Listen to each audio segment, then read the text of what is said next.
નમસ્કાર, હિન્દુસ્તાન કી ધરોહર અખબારના digital platform પર આપનું સ્વાગત છે। હું આપની સાથે સોનાલી વાત કરવી છે પંચમહાલ જિલ્લાની કે પંચમહાલ જિલ્લામાં નહીં પરંતુ સમગ્ર ગુજરાત રાજ્યમાં જે ભ્રષ્ટાચાર છે એ ભ્રષ્ટાચારનો ભમેડો ફરવામાં કોઈ જગ્યાએ બાકી રહ્યો નથી, પરંતુ પંચમહાલ જિલ્લામાં તો ભ્રષ્ટાચારે માઝા મૂકી છે।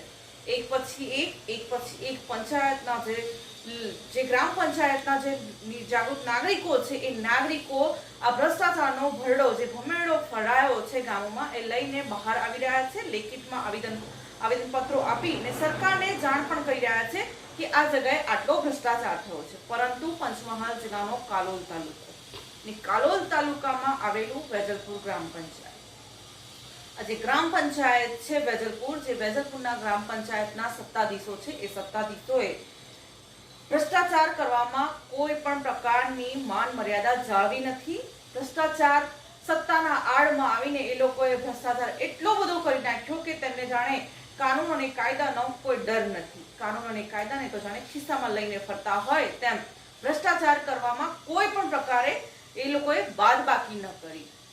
એક સાથે એક જ ગામમાં 25-25, 30-30 ભ્રષ્ટાચાર થાય અને જ્યારે તમારા વિરુદ્ધ લોકો લેખિતમાં આવેદનપત્ર આપે તો તેની પાછળ એમ સમજવું કે ઘણું બધું હજુ પણ હશે, પોલમપોલ તો ઘણી હશે, પણ તે લોકોએ જેટલું આંકડાકીય માહિતી તેમની પાસે સચોટ અને સાચી આવી છે એ સચોટ અને સાચી માહિતી એ લઈને સરકારના જે બેસાડેલા અધિકારીઓ છે, જે જિલ્લામાં ઉપલા લેવલના અધિકારીઓ છે તેમની પાસે પહોંચ્યા છે। જી હા, જે વેજલપુર છે, વેજલપુરમાં કાલોલ તાલુકાના અપક્ષ સદસ્ય સલીમભાઈ કઠિયાર એવા આ સલીમભાઈ કઠિયાર એ પોતે 25-25 કામોમાં ભરપૂર ભ્રષ્ટાચાર થયા ને ભ્રષ્ટાચારનું લિસ્ટ તૈયાર કર્યું। એ લિસ્ટને તૈયાર કર્યા બાદ તેઓ પહેલા તાલુકામાં આવેદન આપ્યું, ત્યારબાદ જિલ્લા કલેક્ટરમાં આવેદન આપ્યું અને ત્યારબાદ તેમણે ડીડીઓ શ્રીને આવેદન આપ્યું અને સરકારશ્રીના જે રાજ્યના મુખ્યમંત્રી અને જે સચિવશ્રી છે તેમણે પણ આવેદન આપવાની ચીમકી ઉચ્ચારી છે। મારું નામ સલીમ મોહમ્મદ કઠિયા, 23 વેજલપુર તાલુકા પંચાયત સભ્ય ચૂંટાયેલો છું અને વેજલપુર ગામ ખાતે મનરેગા યોજના અંતર્ગત 25 કામો થયેલા છે। એ 25 કામો પૈકી 3 કામ પેવર બ્લોકના થયેલા છે, 8 કામ સીસી રોડના થયેલા છે અને 14 કામ માટી મેટલના થયેલા છે તેવું મને ઓનલાઈન ડેટાથી જાણવા મળેલ છે। અને તાજેતરની અંદર 22 કામોનું જે પેમેન્ટ આવ્યું છે, જે એના રૂપિયા મટીરિયલના આવ્યા છે અને અગાઉ એ પૈકી અને એના સંલગ્ન 3 કામો હતા એના પણ મટીરિયલના અગાઉના પૈસા આવેલા હતા, રૂપિયા આવેલા છે। એમ કરીને કુલ 22 અને 3 એમ કરીને કુલ 25 કામોના જે મટીરિયલના રૂપિયા છે 76,49,829 અને તેની મજૂરી પેટે 18,77,156 રૂપિયા છે।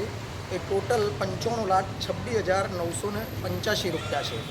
હવે મેં આ જે સ્થળ પર કામો થયા એ કામો પર હું પોતે જઈને મેં નિરીક્ષણ કર્યું અને મેં જોયું તો માટી મેટલના 14 જે કામ છે એની અંદર મજૂરીનું જે લેવર છે એ બહુ નીચું બતાવેલું છે અને મટીરિયલના ટોટલી રૂપિયા ઉપાડી લીધા છે અને સ્થળ પર માટી મેટલનું જે મનરેગા યોજનાના નીતિ નિયમ મુજબ જે માપતાલ કરવાનું છે માપતાલ કરેલ નથી।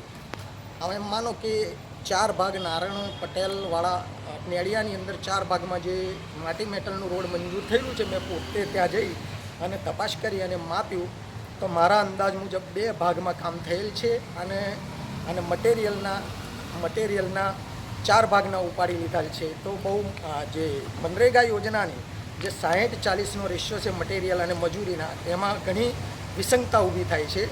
મટીરિયલ પેટે કુલ 76,49,829 છે ને એની સામે 18,77,156 મજૂરી પેટેના છે। તો મનરેગા યોજનાની જે નીતિ અને નિયમો છે એના વિરુદ્ધ કામ થયેલું છે અને જે 4 ભાગમાં કામો મંજૂર થયેલા હતા એની અંદરથી 2 કામ સ્થળ પર કર્યા છે, 2.5 ભાગના કરેલા છે અને મટીરિયલ અને મજૂરીના તમામ રૂપિયા ઉપાડી લીધા છે। બીજું કે પેવર બ્લોકનું કામ એક મદની સોસાયટી છે. આ મદની સોસાયટીની મેં પોતે મુલાકાત લીધી. ત્યાં પેવર બ્લોકનું કામ મંજૂર થયેલું છે. તેની લેબર મજૂરી પેટેના તમામ રૂપિયા ઉપાડી લીધા છે અને સ્થળ પર મદની સોસાયટીમાં પેવર બ્લોકનું કામ કરેલ નથી અને હમણાં તાજેતરમાં જ તેના મટીરિયલના પણ રૂપિયા જે તે મટીરિયલ સામગ્રી સપ્લાય કરનાર એજન્સી છે એના ખાતામાં પડી ગયેલ છે એવું જોવા મળેલ છે. તેમજ બીજા 2 કામ જે છે પેવર બ્લોકના નવું રોહિતવાસ ખરસાલિયા રોડ પર અગાઉ તેનું મટીરિયલના અને મજૂરી પેટેના રૂપિયા અગાઉ પહેલે ઉપડી ગયેલા છે. હમણાં મટીરિયલ અને મજૂરીના પૈસા અગાઉ ઉપડેલા છે. હવે મેં સ્થળ પર ત્યાં મુલાકાત લીધી, જોયું તો આશરે એમ માનો ને કે 50-60 બ્રાસ કામ કરેલું છે. અને મેં જે મનરેગા યોજના કે ભાઈ કેટલા લાખ રૂપિયા કેટલા બ્રાસનું કામ થાય એ મેં જાણ્યું તો ટોટલ જે બજેટ હોય એ બજેટની અંદર આશરે 65 યા 70 યા 72 બ્રાસનું કામ થાય. તો આ 2 ભાગમાં ત્યાં મંજૂર થયેલું હતું અને સ્થળ પર મેં મુલાકાત કરી માપતાલ કરી અને જોયું તો આશરે 50-60 બ્રાસ જેટલું કામ થયેલું છે.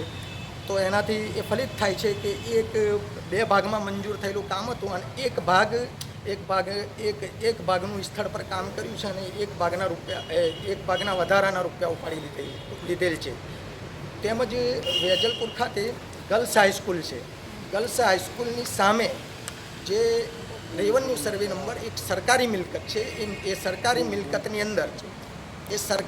મિલકતની અંદર 4 ભાગની અંદર સીસી રોડ ભરેલો છે. અગાઉ 1 ભાગના મટીરિયલ અને મજૂરીના પૈસા ઉપાડી લીધેલ છે અને તાજેતરની અંદર 3 ભાગના મટીરિયલના રૂપિયા પણ આવેલા છે. મેં સ્થળ પર મુલાકાત કરી તો જે સીસી રોડના જે માપતાલ હોય છે મનરેગા યોજનાના નીતિ નિયમ મુજબ એ પ્રમાણે સ્થળ પર કામ થયેલું નથી. અને સૌથી મોટો મુદ્દો એ છે કે સરકારી મિલકત છે જેનો રેવન્યુ સર્વે નંબર 18 છે.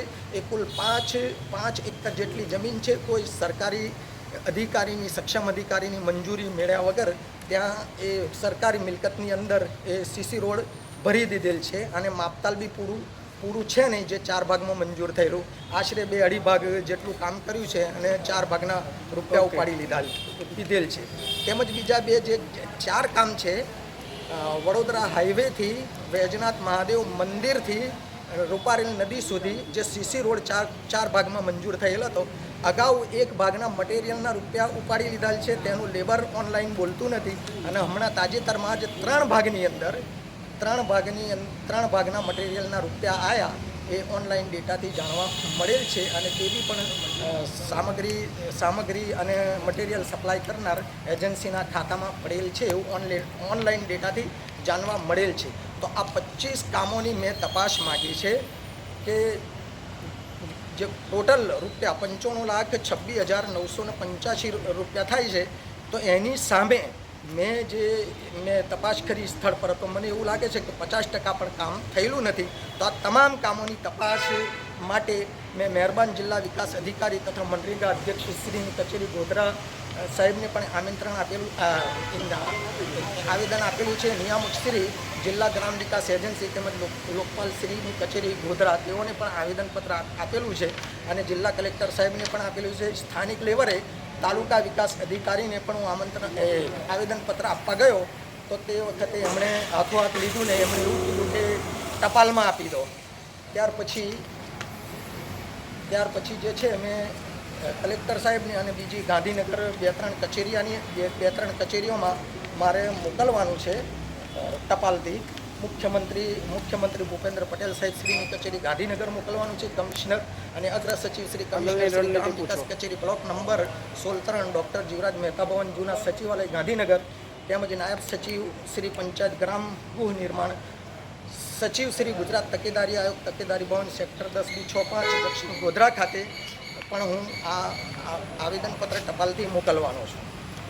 આજે મનરેગા યોજનામાં કામ નથી થયા એ મનરેગા યોજનામાં શું લેબર વર્ક દ્વારા કામ કરવામાં આવ્યા કે પછી મશીનરી દ્વારા કામ કરવામાં આવ્યા? હવે એની અંદર એવું છે કે સ્થાનિક લેવલ પર એમના જે ખાનગી માણસો મજૂરો એમનાથી કામ કરાવેલું છે. જે ઓનલાઈન ડેટા મનરેગા યોજનાના અંદર એક નીતિ છે, એક નિયમ છે કે જે દિવસે કામગીરી સ્થળ પર થતી હોય તે દિવસે જે મજૂરો જે લેબરો ત્યાં સ્થળ પર કામગીરી કરતા હોય તેનું ગ્રુપ ફોટા પાડી ઓનલાઈન અપડેટ કરવાના હોય છે તો જે દિવસના જે ઓનલાઈન મજૂરી કરતા ફોટા ગ્રુપમાં અપલોડ કરેલા છે અને જેના ખાતાની અંદર વેતન મજૂરીની ચૂકવણું કરેલું છે એના ફોટા મેળવી અને જે દિવસે સ્થળ પર કામગીરી કરનાર મજૂરોના ફોટા એ બંનેઓને સરખાવી તેઓની તપાસ કરવા અંગે પણ મેં મારા જે મુદ્દા છે એ મુદ્દાની અંદર પણ આવું લખેલું છે અને મને પૂરેપૂરી ખબર છે ખાતરી છે કે જે સ્થળ પર જે તે સમયે જે કામગીરી કરતા હતા એ ફોટા અને જેમના ખાતામાં વેતન મજૂરીના રૂપિયા પડેલ છે તેઓના ફોટા સરખાવશે તો દૂધનું દૂધ અને પાણીનું પાણી સામે આવી જશે. ઓકે.